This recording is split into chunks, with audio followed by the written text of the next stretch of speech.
Ketika ada perbedaan itu kita diskusikan, kecuali kader yang sudah mengkhianati tujuan organisasi, kader yang mengkhianati program yang sudah kita sepakati, terus kader itu tidak berkomitmen menjalankan kesepakatan itu, saya kira ya beritahu mereka para pelaku UMKM untuk mengaksesnya, ya baik itu dana CSR ataupun apa. Yang penting bagi saya hanya jembatan saja. Saya bukan pengelola dan saya memberikan informasi itu kepada masyarakat luas.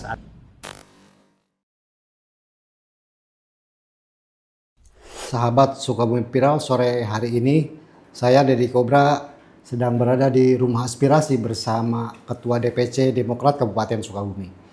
Alhamdulillah Sukabumi Viral dikasih ruang podcast sama beliau.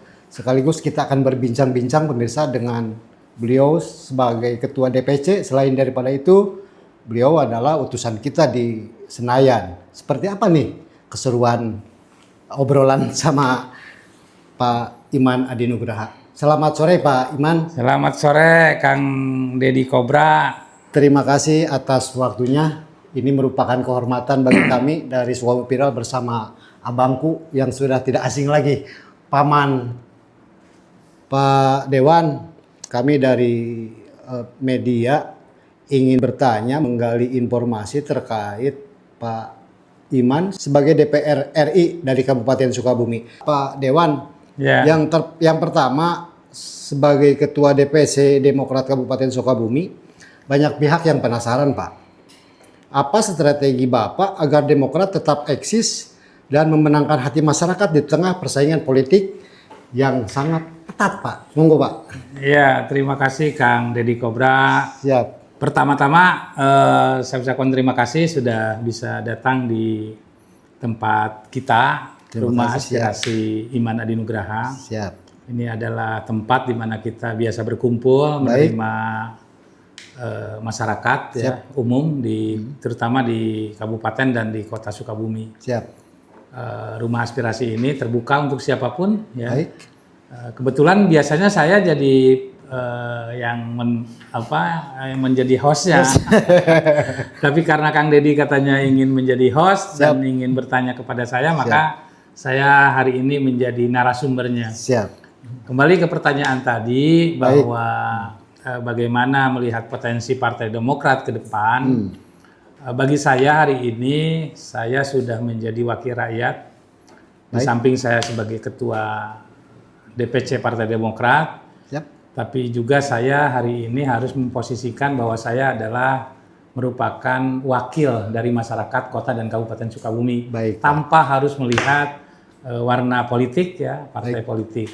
Saya kira tidak banyak resep bagaimana memandang konstelasi politik di 2029. Yang penting saya menginstruksikan kepada kawan-kawan, baik itu DPRD Kabupaten Sukabumi yang dari Partai Demokrat, DPRD Provinsi Jawa Barat yang dari Partai Demokrat, DPR RI yang dari Partai Demokrat, kebetulan saya sendiri, untuk memperlihatkan eksistensi kita, kerja-kerja politik kita, kerja-kerja sosial kita ke masyarakat. Jadi bagaimana kita memikirkan Sukabumi ini? Bagaimana kita memikirkan masyarakat ini? Jadi bagi saya politik ini kita jadikan ladang ibadah sosial sehingga kita berjalan dengan enteng, dengan ringan. Hasilnya tentu masyarakat nanti yang akan menilai. Jadi saya karena kebetulan saya lahir dan besar di Sukabumi. Jadi saya merasa bahwa Sukabumi ini adalah rumah saya yang sampai kapanpun tidak akan tergantikan. Sehingga hari ini misi atau visi saya menjadi anggota DPR RI tentunya ingin memajukan Kabupaten dan Kota Sukabumi ini menjadi lebih baik ke depan. Luar biasa sekali Pak. Sederhana sekali. Jadi Demokrat Kabupaten Sukabumi menjaga keeksistensian sampai akhir hayat mungkin nih Pak Iman. Cukup dengan keikhlasan, pengabdian untuk warga Kabupaten Sukabumi. Ya saya kira itu modalnya. Ini yang kedua nih Pak. Ini cukup menarik sekali Pak. Terkait kritik mengatakan partai di daerah terkadang hanya terlihat saat pemilu. Ini sangat menarik nih Pak. Bagaimana Bapak menanggapi kritik ini nih Pak? Sebetulnya kan itu kritik yang bagus ya. Siap. Kritik itu adalah sebuah energi Betul. bagi partai politik atau bagi figur-figur di partai politik Baik. untuk meningkatkan kinerja mereka. Nggak apa-apa dikritik kalau memang mereka nggak kerja asalnya, kalau dikritik terus kan juga akan jadi bekerja. Siap. Prinsip saya semenjak saya menjadi anggota DPR RI, kalau nggak salah bulan Oktober tahun 2024 ya, waktu itu saya dilantik. Sekarang sudah ketemu lagi bulan Oktober, berarti saya sudah setahun melakukan kerja-kerja politik saya, kerja-kerja kedewanan saya di Senayan maupun di Dapil. Ya. Saya pulang ke Dapil itu setiap seminggu sekali. Jadi Jumat, Sabtu, Minggu saya sudah ada standby di rumah di Dapil di Kabupaten Sukabumi. Baik. Jadi itulah rutinitas saya yang saya lakukan. Jadi saya tidak apatis ya dengan kritik itu. Tidak anti Justru kritik ya Pak. tidak anti kritik, justru itu memicu kita untuk membuktikan kepada masyarakat bahwa kita itu tidak seperti itu. Sungguh luar Saya biasa. 1 tahun di DPR, saya tadi cerita Siap. udah ada 6 sampai 7 Siap. kejadian bencana di Sukabumi ya, ada banjir, ada longsor. Siap. Udah 6-7 kali. Ini kalau bagi 1 tahun berarti setiap 2 bulan sekali Terjadi bencana yang mengharuskan dan mewajibkan saya ya ada dan tidak ada. Kalau kita punya tenaga ya kita turun tenaga. Baik. Kalau kita pikiran kita turun pikiran. Kalau kita punya harta ya kita bantu harta. Saya kira itulah yang hari ini saya lakukan. Baik, Pak. Untuk masyarakat Kabupaten Sukabumi. Kembali terlepas silakan masyarakat yang menilai Siap. Baik, apakah terima kinerja dewan itu seperti bagaimana ya saya juga serahkan kepada mereka lah. Siap. Memang pada intinya mungkin Pak, ketika kita ingin menjadi public figure, kuncinya harus siap dikritisi. Ya, Ini harus siap. kebaikan secara personal maupun secara lembaga. Ya. Itu kuncinya ya Pak ya. Ya. Ini yang ketiga nih Pak, bagaimana Bapak menangani kader? Ini di internal mungkin berbeda pendapat atau punya aspirasi politik lain di DPC Pak? Ya, kalau di politik itu kan berkumpulnya banyak orang. Baik. Pikirannya tidak sama semua. Siap. Ya, dinamika itu pasti akan terjadi di semua partai politik. Baik. Di semua organisasi. Bagi saya perbedaan itu adalah sebuah vitamin lah. Vitamin. Vitamin untuk bagaimana kita sesama kader Siap. ketika ada perbedaan itu kita diskusikan. Kecuali kader yang sudah mengkhianati tujuan organisasi. Baik. Kader yang mengkhianati program yang sudah kita sepakati. Terus kader itu tidak berkomitmen menjalankan kesepakatan itu, saya kira ya ADART partai yang akan berbicara gitu. Baik Pak, jadi kuncinya setiap kader itu walaupun berbeda pandangan, berbeda pendapat, akan tetapi tunduk dan patuh terhadap patsun lah, terhadap ADART partai. Ya. Seperti itu Pak? Iya, benar. Baik, ini yang keempat nih Pak, langkah konkret Bapak untuk memperkuat Demokrat di level akar rumput. Di bawah lah Pak, kan itu. Ya. Seperti apa nih Pak?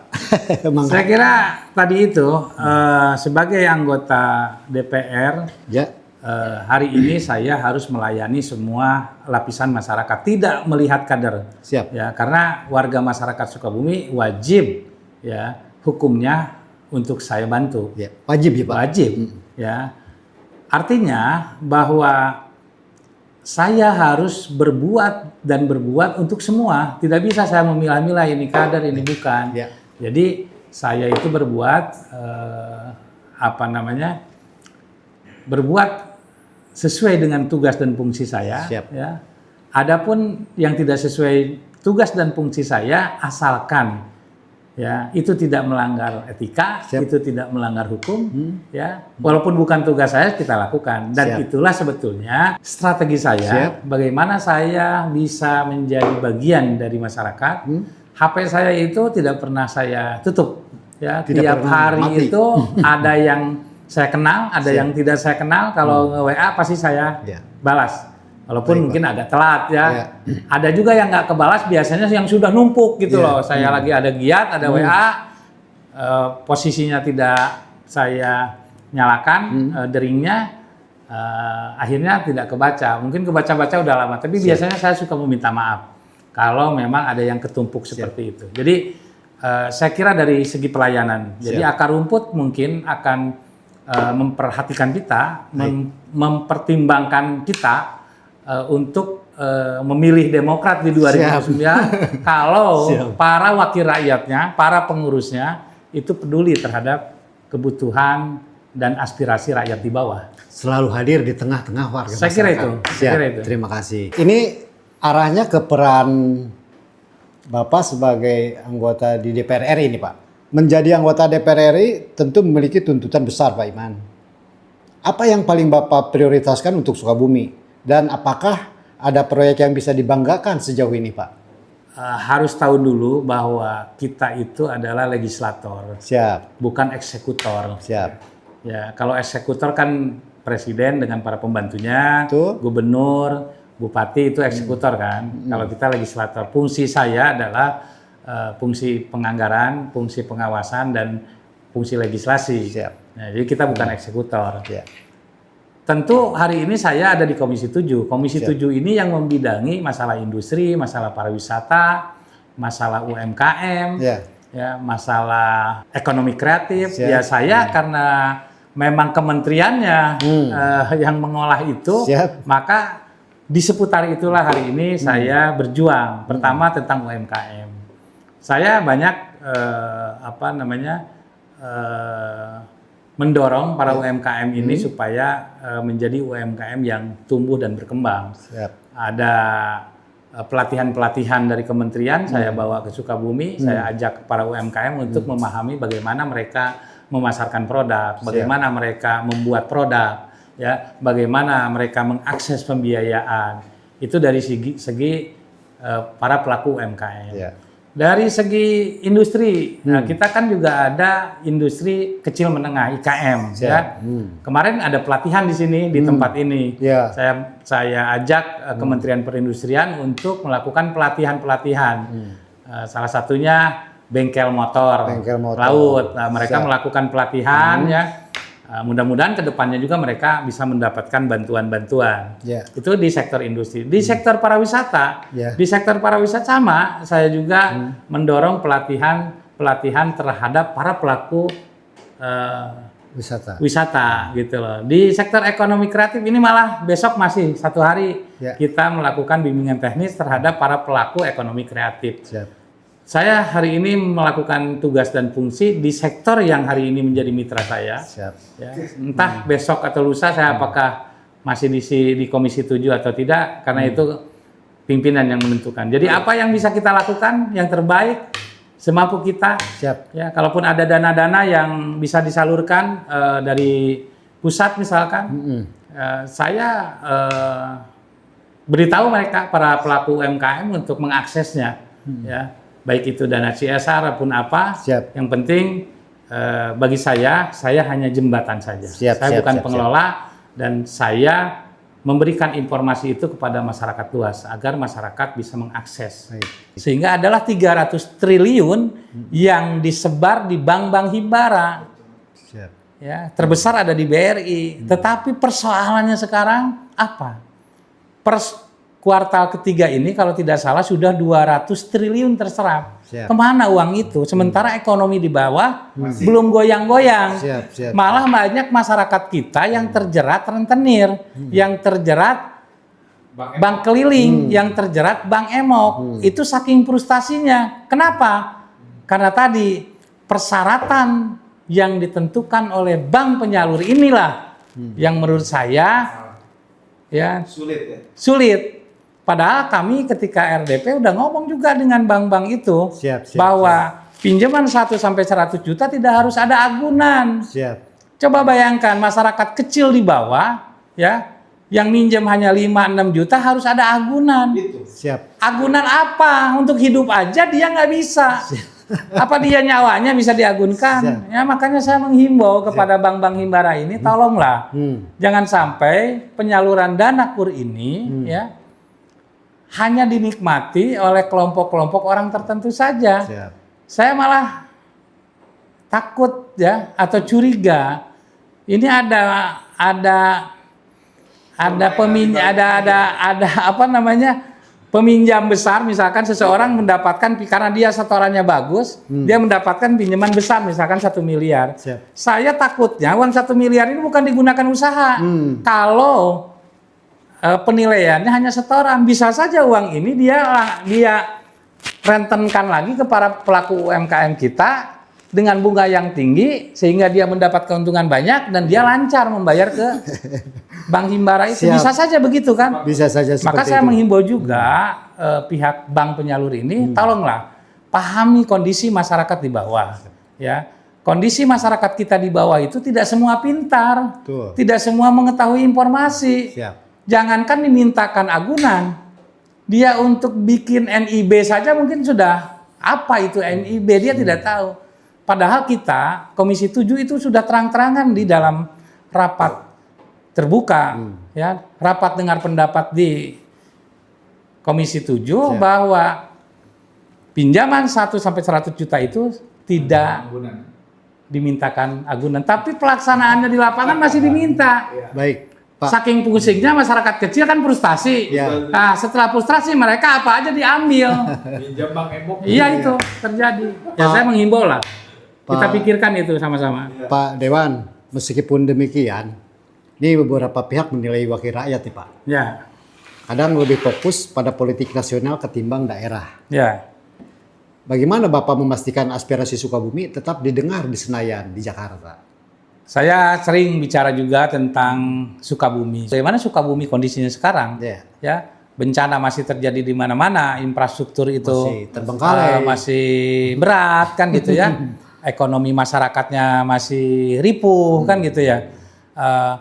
Tadi kaitan dengan apakah omongan saya ini didengar di tingkat nasional? Ya saya yakin aja, hakul yakin aja kalau ngomong ya saya mudah-mudahan didengar sama mereka. Siap. Saya juga sering ngomong bahwa memang Sukabumi ini kekurangan tokoh-tokoh nasional. Siap. Maka saya berharap generasi-generasi yang akan datang, para pemuda kita harus ada keberanian ya, Baik, Pak. menjadi tokoh-tokoh nasional, menjadi pendobrak untuk pembangunan daerahnya. Kalau daerah lain kan lihat aja, Siap. daerah-daerah yang tokoh nasionalnya banyak, itu biasanya lebih maju karena apa? Mereka dekat dengan kebijakan. Iya. Gitu. Betul. Nah, kalau daerah yang minim tokoh nasionalnya, ya tadi itu. Siap. Mungkin kalau hanya suara saya saja tidak didengar. Ya. Tapi kalau tokoh nasionalnya banyak kan, gitu kan, yang ada di misalkan di atau jadi menteri lah di sana atau jadi apalah, mungkin kebijakannya akan lebih cepat dan akan lebih dekat. Maka saya sih tetap yakin ya dengan perjuangan ini mudah-mudahan apa yang kita semua perjuangkan ini bisa membawa Sukabumi menjadi lebih maju, menjadi lebih baik. Kalau kata Bupati, Sukabumi menjadi Sukabumi Mubarokah. Pak Iman hari ini kan di parlemen tidak sendirian dari Kokam Sukabumi terutama Ya, ada 5 kursi, kalau 6 kursi Pak. ya 6 kursi. 6 kursi dan semestinya satu suara. Kita masyarakat Kabupaten Sukabumi berharap satu suara menyuarakan Kabupaten Sukabumi, terutama yang menjadi hak dasar warga masyarakat sebetulnya di infrastruktur Pak, karena merupakan layanan dasar, hak dasar masyarakat setiap warga negara.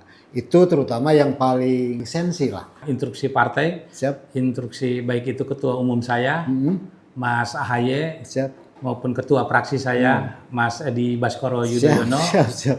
Dia selalu mengingatkan saya, bantu rakyat, kamu dekat dengan rakyat, Siap. kamu segera balik dapil, apa yang menjadi persoalan di dapil, kamu serap dan sebisa mungkin kamu bantu. Itu pesan pimpinan-pimpinan saya, baik pimpinan partai maupun pimpinan fraksi saya. Gitu aja. Jadi tadi yang ngomong yang 6, mudah-mudahan lah nanti kita bisa berkumpul dengan kawan-kawan yang 5, dengan 6 orang ini kita bisa bahu-membahu ya, bagaimana kita bawa kebijakan-kebijakan nasional yang bisa memajukan daerah kita, kota dan Kabupaten Sukabumi. Baik, terima kasih. Mungkin ini yang terakhir Pak Dewan terkait pribadi dan filosofi politik. Apa motivasi Bapak, motivasi terbesar Bapak untuk Sukabumi ke depan? Monggo Pak. Ya, jadi kalau saya saya punya ini politik ya. Ya. Bahwa politik ini insya Allah saya jadikan ladang ibadah sosial. Luar Jadi biasa. saya berpolitik itu ringan, ya. Saya berpolitik ini tidak menjadi beban, ya. Walaupun banyak persoalan, walaupun banyak desakan, walaupun banyak permintaan, saya jalani saja. Karena politik ini bagi saya adalah bagian dari ibadah sosial. Ladang ibadah. Ladang ibadah sosial. Beban ini menjadi ringan karena saya ikhlas, ya. Libido itu hadir karena tadi tekanan ingin memajukan daerah sendiri, ingin rakyat Kabupaten Kota Sukabumi ini maju, ingin supaya bagaimana pembangunan di daerah saya, di tanah kelahiran saya ini bisa lebih maju ke depan. Luar biasa pemirsa. 3.500.000 jiwaan kurang lebih ya Pak. Ada di pundak legislator. Anggota DPR kita kan. Ya, betul. Semoga saja mereka-mereka ini, wakil-wakil kita ini duduk di Senayan, dikasih kesehatan, panjang umur, dan amanah dalam menjalankan tugas dan fungsinya. Ya. Insya Allah ini adalah bakti yang mulia untuk Sukabumi Pak. Terima kasih Pak Dewan. Terima kasih atas waktunya. Sama-sama Kak. Terima kasih.